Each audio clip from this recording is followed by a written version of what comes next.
The FBI has declared it will investigate the death of Al Jazeera reporter Shirin Abu Akleh by IDF troops in May, even though the Israeli army has concluded its own investigation into the matter.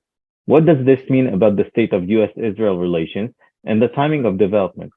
To understand this complex episode, the Jerusalem Press Club is hosting today Yaki Dayan, former chief of staff to the foreign minister and former consul general in Los Angeles. Thank you for joining us, Yaki. My pleasure. What I can tell you about this decision, that this is an outrage, like a friendly government decides to investigate an ally.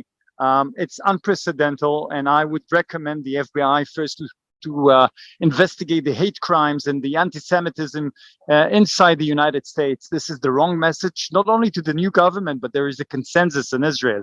The previous government, and we heard the Secretary of Defense today, Benny Gantz, saying that this is a grave mistake. It's not only a grave mistake, and it's not only sending a wrong message, but this is undone, and friendly government are not doing that. They think that they send a message to the new government, but there is a consensus in Israel. No difference between Benny Gantz, Yair Lapid, Ben Netanyahu.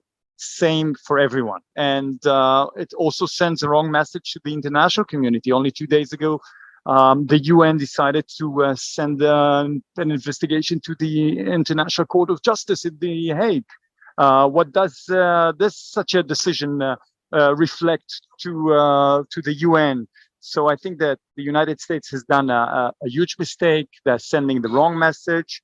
I would definitely call the Israeli authorities not to cooperate with such an investigation, and I hope that the administration will reverse such a mistake.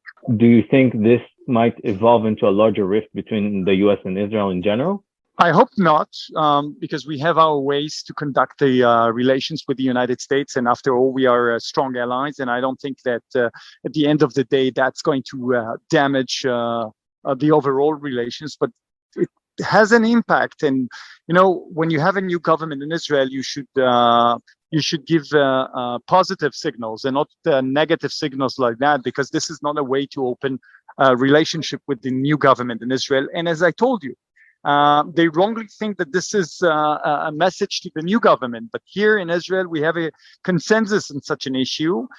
We are not letting any foreign government, even though it's the strongest ally and our biggest friend in the world, to investigate internal issues. Imagine yourself that tomorrow Israel would decide to investigate soldiers, American soldiers in Afghanistan or any other thing. We understand that this is an American citizen, but Israel is a democracy. They conduct their own way of investigations, and we have a way to cooperate with the United States. It has been done so far, so many years, and I think that's the way to continue the relationship, and not by taking such decisions.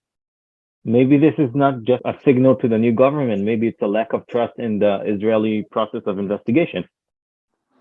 Maybe so, but that's for the first time.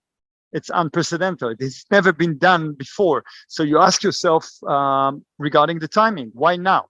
Why not 5 years ago, 10 years ago? It makes you wonder. So it's not only that, and that's a grave mistake. It's a grave mistake by the Americans.